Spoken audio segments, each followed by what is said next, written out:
Welcome back everybody to Let's Play some Final Fantasy XIV, and a little explanation here. If you notice, I'm actually level 19.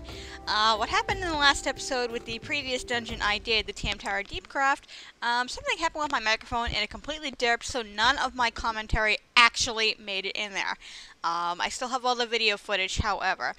But since the dungeon in and of itself is pretty short, and it would actually take me longer to splice in some, fake live commentary, so to speak, into that segment, it's just easier for me to redo the dungeon. The video footage is fine, however, so the parts where I'm continuing the quest at the end, and up until as you can see here, my next duty is into the Copper Bell Mines. The video footage is safe, so I'm going to splice some commentary into that. For that, I apologize. I don't know what went wrong, but it's really kind of stinky. So for the first part of this episode is going to be all live commentary, and then as you see later when I switch back, because I actually think I got some stuff in this dungeon, then it's all going to be post commentary explaining what's happened. So apologies for that, guys, and I'll see you at the start of the dungeon. Alright, here we go. Let's get on with it, shall we?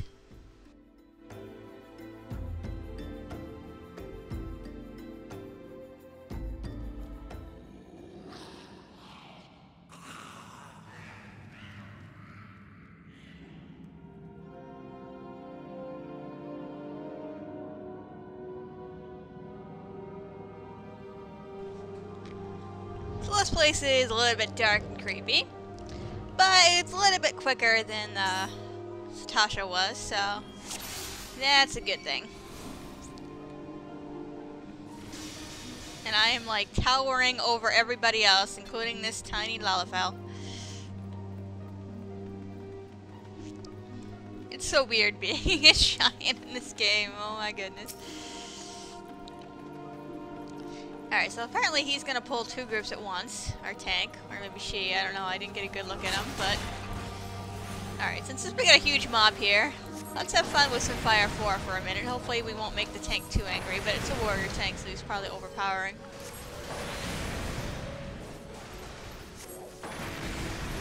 Yeah, we're fine in the aggro situation, so hooray! We can AoE safely. Hooray, that's pretty good. This whole dungeon is actually one big giant room. We're going to be ducking like in and out of the hallways to get to these other places that are sticking out. A couple dungeons in the game are like that. I can't remember if Satasha was or not. I think it was.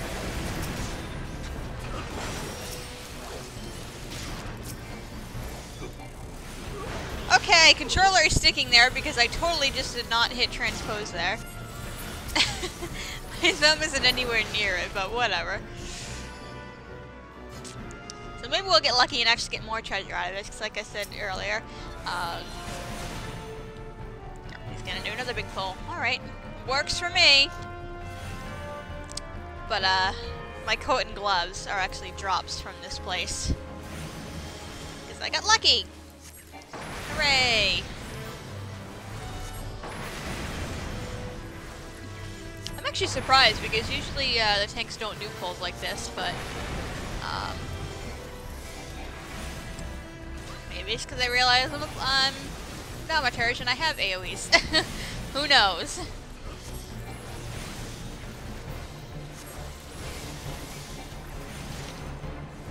Or maybe it's just get through half capacity. Yeah, this dungeon is commonly done in about 20 minutes.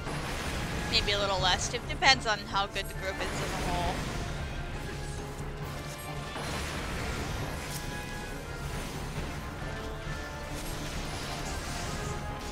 See, our healer, who is dressed in a bikini here, is actually helping the DPS, which is totally awesome. I like it when that happens.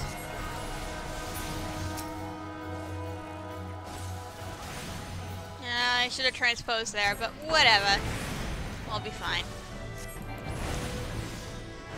It's not like the mob isn't almost dead.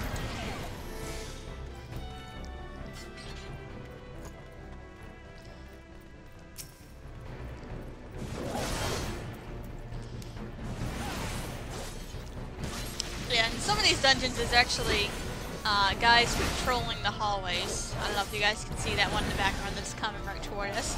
This is one of them. And they're always doing that, so depending on how quickly you pull things, they may or may not be like waiting for you in apparent ambush, or you may have an incident like this where you happen to come in the room when he's walking away, so it takes them forever to come by. That sometimes happens as well. Depending on how big of pulls you want to do, sometimes that can work to your advantage, and sometimes it's a pain in the butt.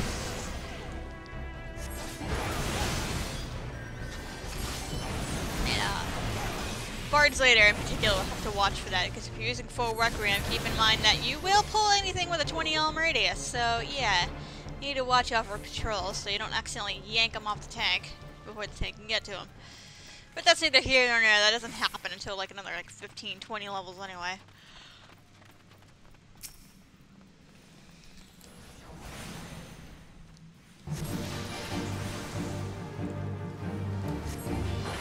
So this is our first boss. The bosses in this place are kind of wussy, actually.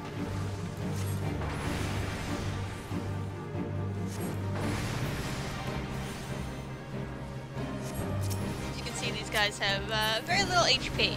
And once they're down, it's going to summon this little demony looking guy, who is the actual boss, I guess you could describe it, but even though he's got more HP, he's still a complete pushover. He's got a frontal cone that can be stunned, but other than that, there is just a tank and smeg. There is nothing special about this guy. Yeah, that. That can be stunned, but the tank just dodged it, so it doesn't really matter in the grand scheme of things what you do. As long as you're facing it away from the group, like this guy is doing, facing it off to the side, which is good. I like this tank already.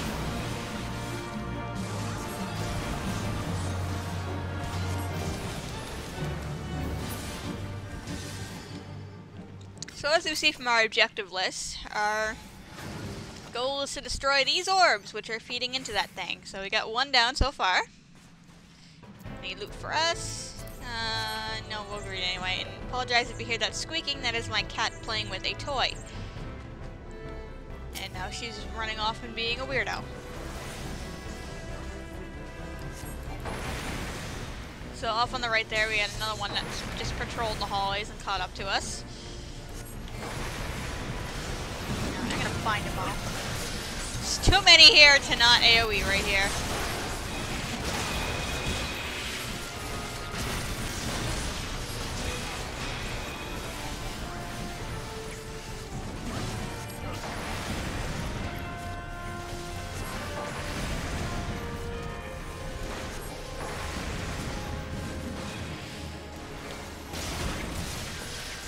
Would help if you know I pay attention.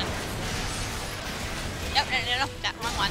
Wrong one! This is what happens when you're too busy talking half the time.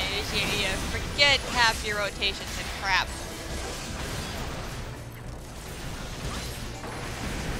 You can get too distracted by what you're trying to say that you're like, oh wait, I'm actually, the point of me talking is because I'm playing a game in the first place.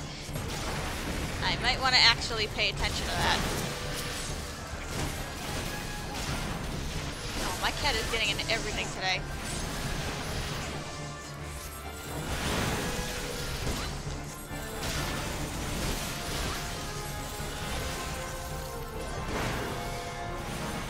Yeah, I'll just do that. He's gonna be dead anyway. Hooray! And we actually hit level 20, even though technically we should have been only 19 at this point. Because this is actually about the point where I leveled up to 19. Last episode, the one that got, kind of had the mishap in it.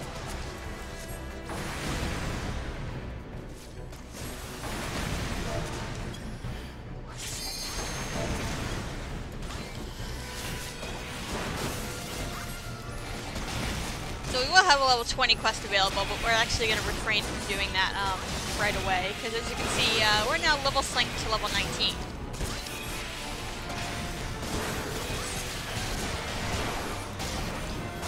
I'm actually going to end up doing the third dungeon, the one we're supposed to be doing right now, next, before I do that. But shh, that's neither here nor there.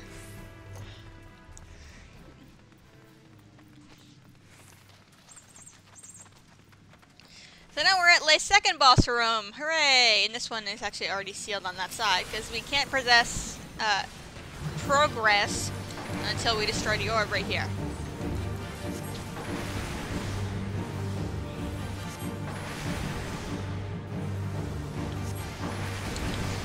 And one thing that's really interesting here, it's kind of dark so you can't really see it well. You can actually see the NPCs patrolling the hallways down here. It's really hard to see. If you're not at full screen, you're probably not going to see it. Yeah, like he's right here right now. But strangely, this other room is completely empty right now.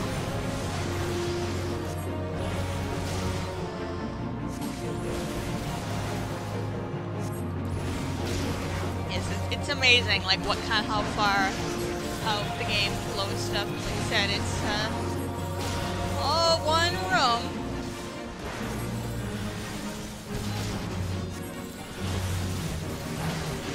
Alright, so now we'll actually look at the boss now that, which is exactly the same as before. This is a lather, rinse, repeat. The one kind of boring thing about this dungeon is there's like no variety. On the other hand, it also means you can get through it a lot quicker. Did you just die already? Come on, you have like 1 HP left. Die. Thank you. If you notice, now you can see some little guys loaded in here.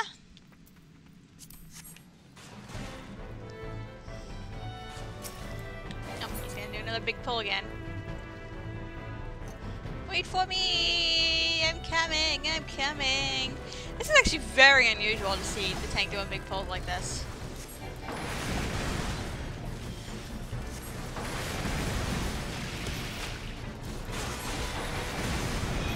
Would you stop going after the healer? Sometimes they do that by default, because if the second they notice the tank is happen to be being healed, the healer is going to gain aggro on it.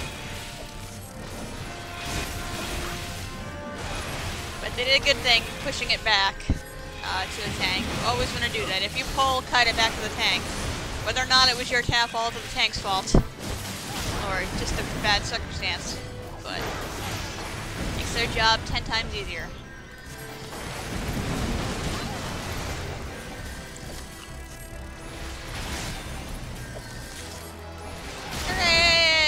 Another useless weapon, which I have no use for as of yet, but I will later.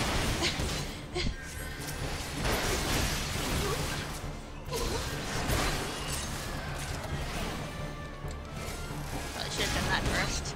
Oh, hooray, I got a thing of beastkin blood, which is pretty much worthless, but it's like 1 gil for me. Woohoo! More giant spiders. Kill them with fire!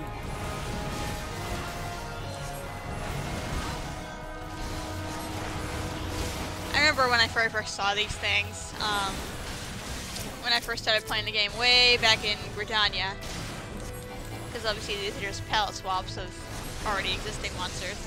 I was so creeped out by these things, and I was playing on a really, really crappy computer, so my movement speed was like really slow, and like trying to get away from these darn things and not being able to, because my slow computer speed means I couldn't outrun them even though you ordinarily could.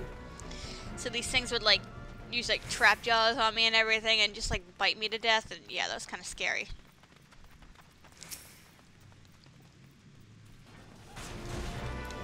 Man, I absolutely hate this pull right here.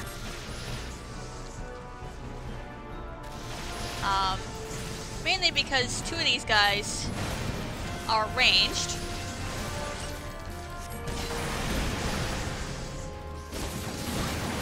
It's very hard to get everything all grouped up together.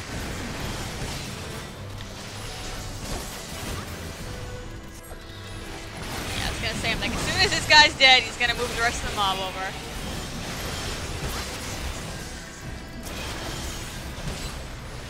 need to... Oh, Spirit Bonding with my shield.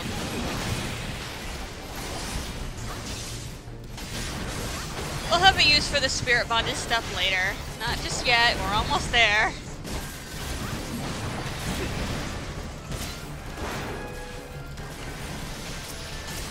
I'm gonna throw some thunder on you. You're annoying me.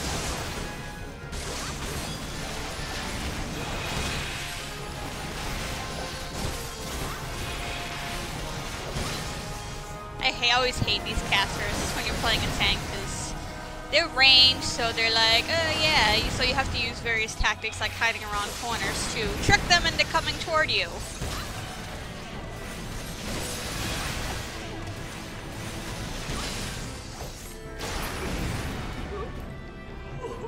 Of course, I keep using the wrong spell because part of the problem is I'm used to playing a level 50 Black Mage where the rotation is completely different.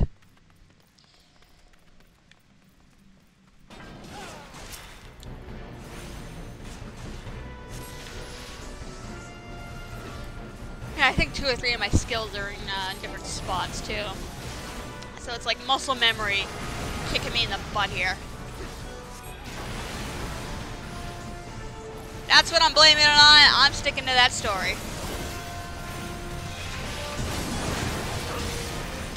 As you see, we're all the way down here. Back to this room again. These are the guys that were patrolling the hallways that are now about to promptly be dead. No, don't interrupt my spell. I didn't even press anything. Thank you.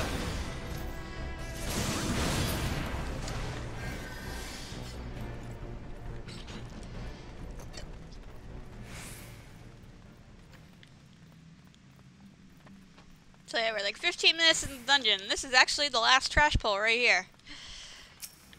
Because we need to get a cultist rosary! Hooray! And we can't pick it up until we actually defeat these guys. It will give you some bull crap about some ethereal feel around it or something like that.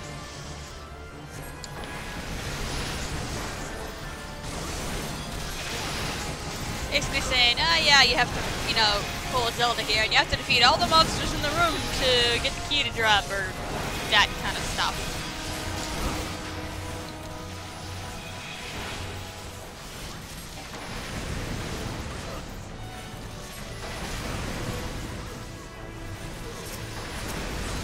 Hooray, those guys are dead.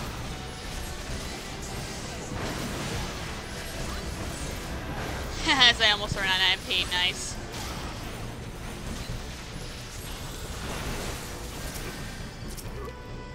Die, please.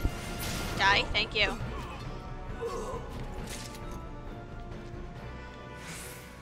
Oh no, we need to repair our gear. That's okay. That's okay. Yeah, the first time I recorded this, I actually got, in the middle of a boss fight, no less, a message about gear condition, and my gear was fine, and I'm like, why is it telling me this in, like, the middle of the dungeon? Now that one of my pieces of gear has actually dropped below 10%, which is the warning point, now would have been the time to yell at me, but no, I had to do that, like, earlier. So we're gonna have another lather, rinse, repeat here, except for the fact that there's just, obviously, where are these gravedigger imps? They're still the exact same darn thing.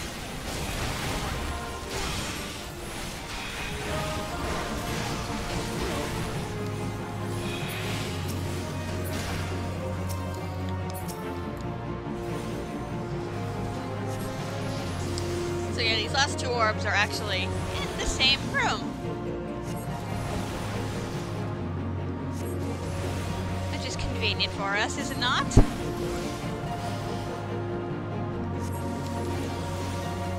See, we gotta fight this damn guy a 3rd time. It would be something different if he actually got more powerful or he added some kind of attack like every time around, but nah, he just doesn't. The only thing that's different is there's just more imps added to the room. And that's it. It's kinda lame. That's okay, we'll actually see some interesting boss mechanics in the next dungeon, so that'll make up for it.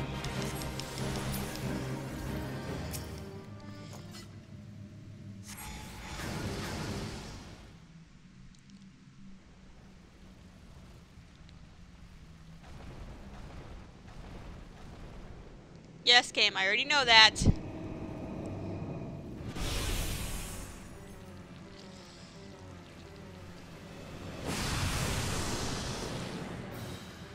Alright, get your Cthulhu jokes out of your system. Everybody makes them at this point.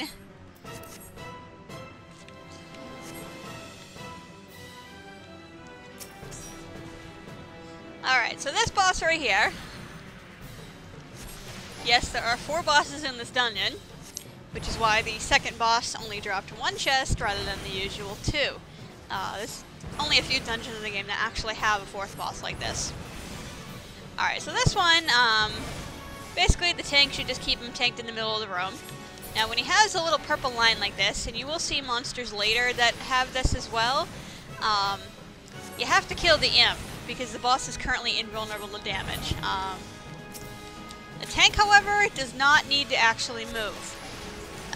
The imp is actually rooted in place, and while he does have ranged attacks, they do so little damage that the tank does not need to tank them. Just let the DPS take care of it and keep the boss in the center of the room. It's just so much easier that way.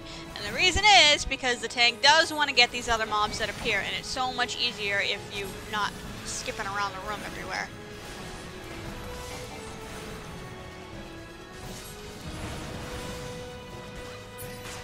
So we want to go after the imps first, because now we can actually damage the boss while we take care of these other guys.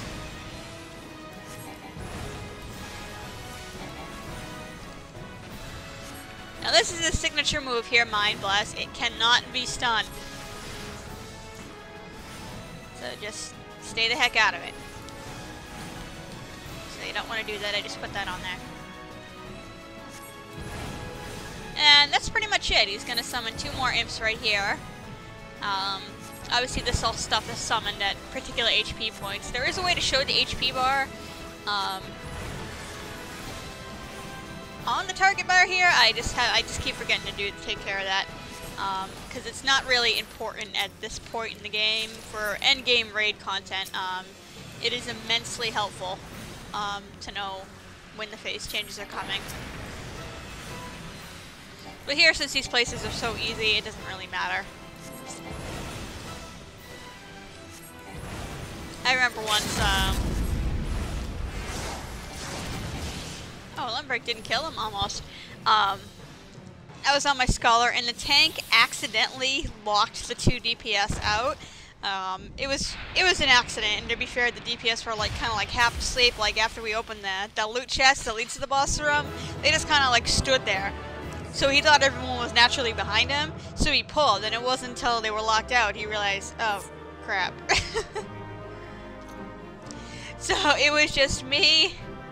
See, I already have these, so it actually will not let me take them, even though it says I can roll need. I actually can't. So it was just me and the tank soloing the whole wasp, which we did fine. Since I was on Scholar, my fairy can do 90% of the healing. So... I actually got 2 combinations for that. It's really nice.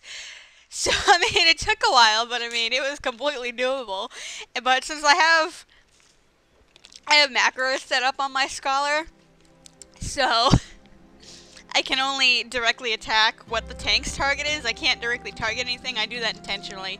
And that's the only inconvenience. I can't attack anything on my own.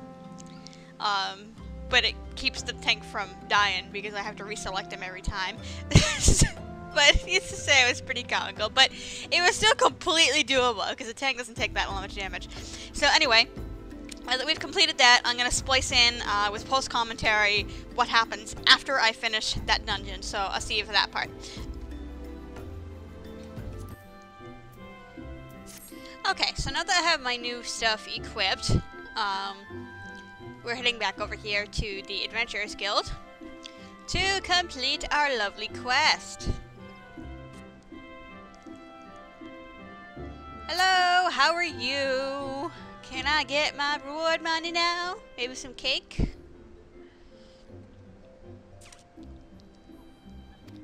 Video game character incapable of lying.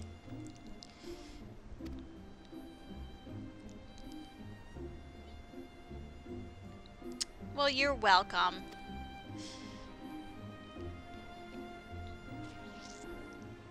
Okay, wait, can I get a reward, please? Please? Pretty please? Maybe some chocolate? Maybe some pie?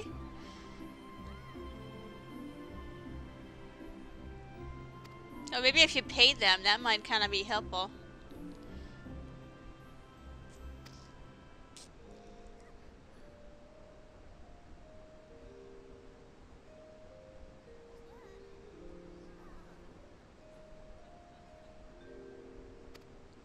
What? No!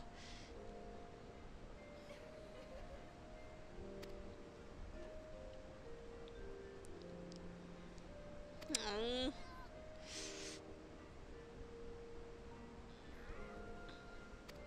Rage quit!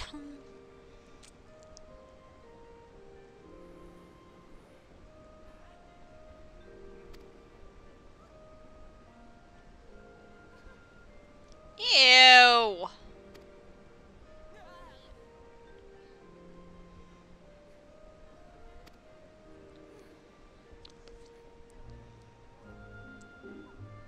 Now, do you recognize this party here? Because you should. This is the party we met right outside of Satasha. And as said, it does not go well for them.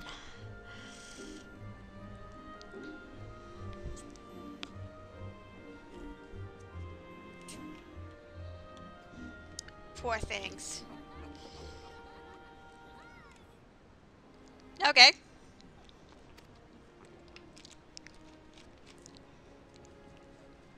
Alrighty, well, we've already met her before, so...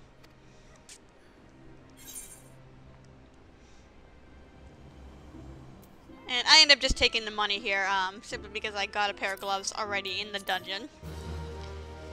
But yeah, since the dialogue is all the same, she does not point out the fact that we've already met the Keeper of the Adventurers Guild in UL'DAH, but obviously we have.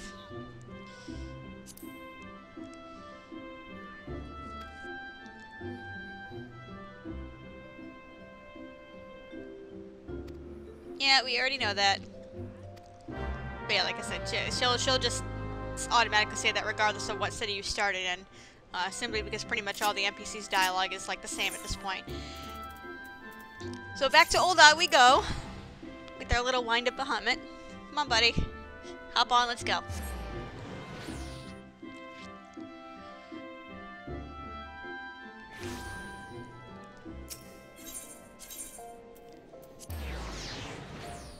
I love the little sound the minions make when you dismiss and resummon them.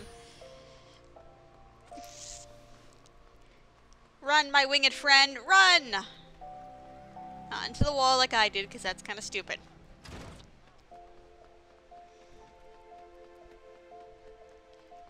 Hello, how are things going?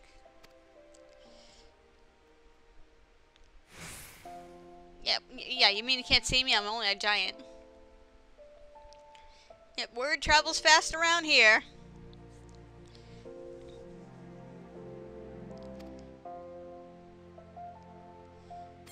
Yes, let us talk. And since I was desperately in need of a new hat, well, now we have a new hat.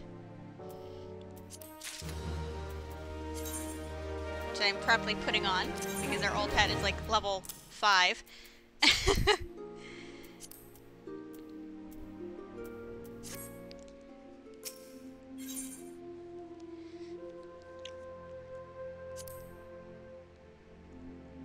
Yeah, that pause there was me discussing my lack of belt and noticing that Quest is going to give one, so I said pretty much said screw it.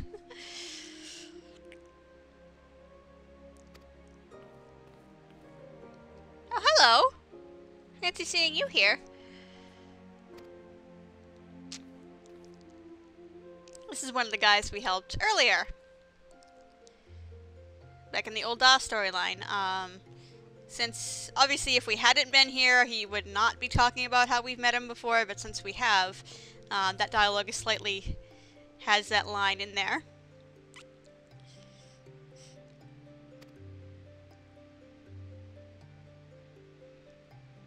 I hope you're actually reading the dialogue here, because as I'm commenting over this, actually not, because I already know what it says. So basically we have a little problem with the mines.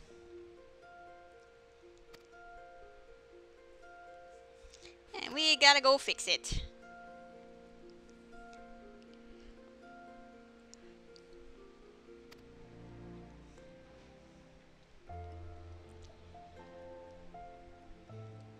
So we enslaved a bunch of giant guys, and then we got pissed at them when they fought back, and we just kind of trapped them down there. Good job! Good job. Yeah, and now, when we opened the mines, we dug too deep, and yeah. Does this feel like a Lord of the Rings ripoff to anybody else?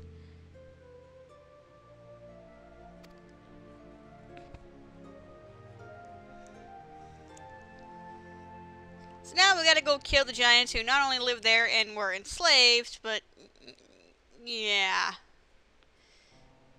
But hey, reconstruction of the post-calamity must go on, regardless of what stands in our way.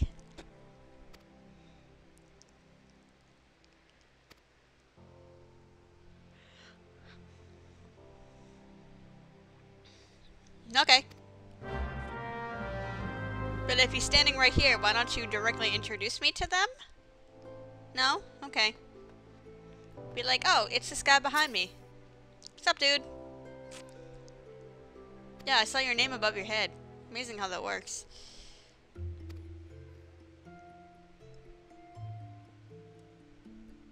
A week? Man, you guys dug a lot in that week.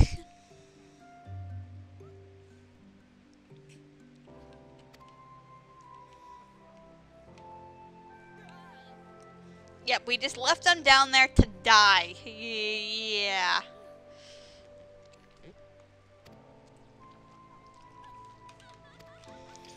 So pretty much he just told us exactly what we already knew in the first place.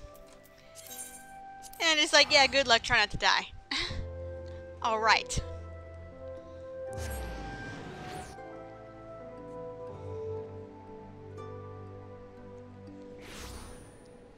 So we've actually been to the area where Coppermill Mines is before, as I get stuck on the wall. And it's actually right outside of Western Thanalan here. What's up, Mr. Brassblade? What's going on?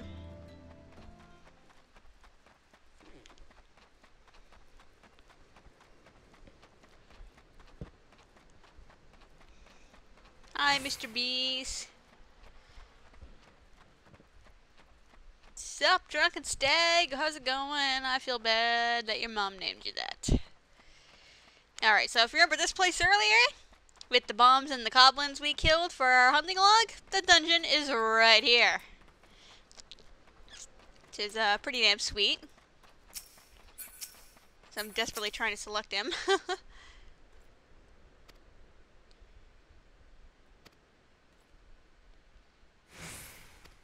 Yep, I'm a sucker. So yeah, it's as simple as that. Coppermill Mines is right here. And that leads us to me standing outside a horizon as I was in the beginning of the episode, because that's pretty much all I did, was just go back to the sanctuary there. So again, apologies for the recording derp and having to record this. Obviously now I'm level 20 instead of the 19 I originally was in this pre-recorded segment, but hopefully that will not happen again. I'm just glad the video footage was saved so I didn't miss all the other dialogue. That's me just double checking my hunting log, because we have one more entry which is actually right out on the other side of Western Thanalan. But thank you for everyone for watching, and I'll see you later.